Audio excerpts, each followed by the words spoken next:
Think about your morning routine for a moment. You wake up, sit on the edge of the bed, and perhaps take a deep, bracing breath before pushing yourself up to start the day. For many of us over the age of 60, that simple automatic act of standing up has slowly transformed into a calculated effort.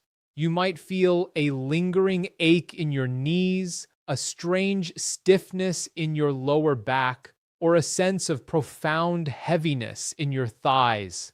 Before we go any further into the medical reasons behind this, I want you to try a very simple, safe test with me right now, exactly where you are sitting. Please sit somewhat close to the edge of your chair, keep your back straight, plant both feet flat on the floor, and now slowly straighten just your right leg out in the air in front of you. Hold it there for about 5 seconds. Pay close attention to how it feels. Do you notice a slight tremor or shaking in the muscle? Does the thigh feel almost heavy and disconnected, or do you perhaps feel tension migrating to your knee joint instead of staying in the muscle belly? That shaking or that sense of weakness is a vital clue, and it is exactly what we need to discuss today. As a medical professional who has spent considerable time reviewing studies on aging, mobility, and joint health, I often hear my older patients express deep frustration. They sit in my office and tell me their legs are simply getting old, that they are losing the battle to time. But the medical literature points to a very different primary culprit. It is not just the inevitable passage of time. Much of the weakness you are experiencing is actually a silent communication failure between your brain and your lower body. Imagine your nervous system is like a complex network of telephone lines connecting your brain to your thigh muscles. In our younger years, those lines are crystal clear and the connection is instantaneous. But as we age, particularly as we cross into our 50s and 60s, a lack of very specific types of movement causes those communication lines to degrade with static. The brain sends the signal demanding the legs to stand up, but the message arrives muffled and weak. Current research shows that older adults can lose up to 30% of their quadriceps strength.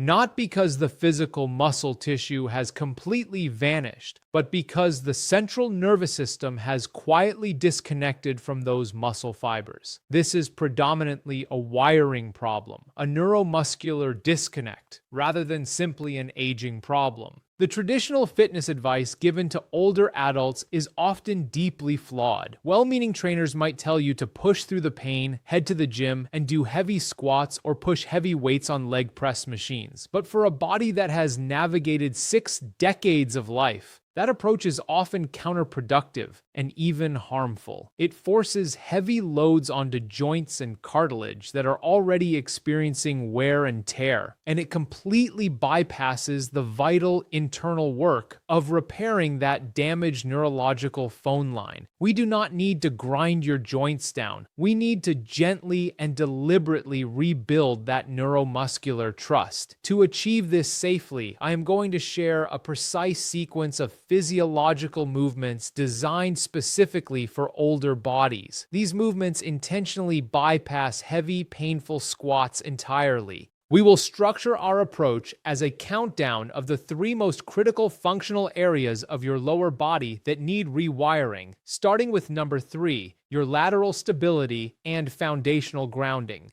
Number 3 focuses heavily on the side of your hip and the very bottom of your feet, which are secretly dictating the health of your knees. Many older adults complain of chronic knee pain, but medically speaking, what they often have is a hip weakness problem. There is an essential muscle on the outer side of your pelvic region called the gluteus medius.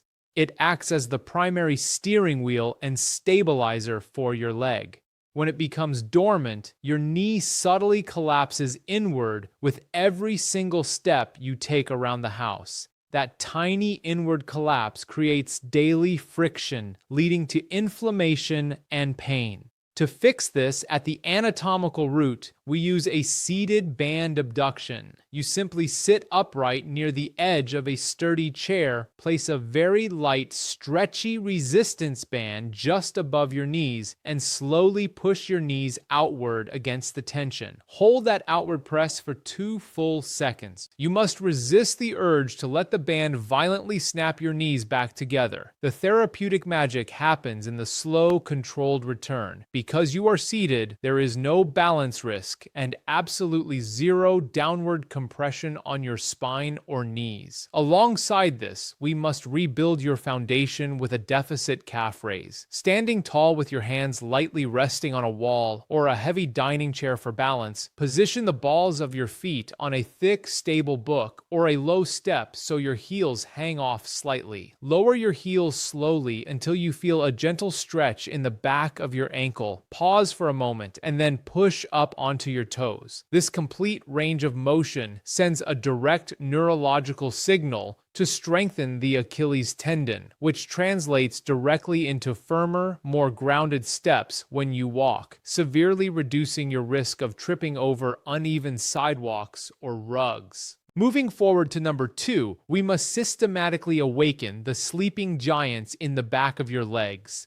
After decades of sitting in cars, working at desks, and resting in comfortable recliners, the entire posterior chain, which includes your gluteal muscles and your hamstrings, goes into a state of neurological hibernation. When these massive, powerful muscles fall asleep, your lower back and your fragile knee joints are forced to overcompensate and take over the workload of lifting your body. This compensation is a leading cause of the nagging lower back ache you might feel when gardening or picking up grandchildren. We gently wake these muscles up using an elevated glute bridge. Lie comfortably on your back on a carpeted floor or an exercise mat, and place your feet flat on a low, stable surface like a couch cushion or a low stool. Press down securely through your heels and slowly lift your hips toward the ceiling until your torso forms a straight line from your shoulders to your knees. Squeeze the muscles in your backside for 2 seconds at the top, then slowly lower yourself down. This movement provides exceptional muscle activation with zero spinal compression. Once those muscles are communicating with the brain again, we integrate them with a modified single leg hinge. Standing beside a heavy table for support, keep a slight, soft bend in one knee and push your hips straight back toward the wall behind you, while your other leg slides back slightly as a counterbalance. You are not trying to perform a circus balancing act. You are simply creating a gentle, controlled stretch in the back of your standing leg to remind your nervous system how to coordinate these muscles during functional daily tasks like bending over to tie your shoes. Finally, we arrive at number 1. The most critical phase for restoring the direct connection to your front thigh muscles and cementing your full body functional independence. We achieve this with an eccentric step down. Standing on a very low, safe surface, perhaps a 4-inch step at the bottom of your staircase, shift your body weight entirely onto one leg. Now lower your other foot toward the floor incredibly slowly, taking 3 to 5 full seconds before your foot softly touches down. Do not rush the descent. That agonizingly slow lowering phase is exactly where your brain is forced to rapidly fire signals to the quadriceps. Your thigh and hip are working in unison to act as the biological brakes for your body weight. You conclude this entire sequence with a movement known as a farmer's carry, which is the ultimate test of your newly restored wiring. Pick up 2 light objects of equal weight, such as small dumbbells or even 2 water bottles. Stand perfectly tall, pull your shoulders back, brace your stomach gently, and walk down your hallway in a straight line with deliberate, controlled steps. This simple action forces your core to stabilize, your posture to remain upright, and your entire neurological system to fire simultaneously, mirroring exactly what your body needs to do when you are carrying groceries safely from the car to the kitchen. You might be wondering from a medical perspective why these incredibly slow, specific movements work so much better than traditional, fast-paced gym exercises. The physiological science is quite fascinating but straightforward. When you lower a weight slowly or resist gravity over several seconds, which we call the eccentric phase of muscle contraction, you actually recruit different motor units within your nervous system compared to when you lift a weight quickly. This slow, controlled tension acts like a mandatory software update for your brain. It forces the nervous system to bypass the tired, overused muscle pathways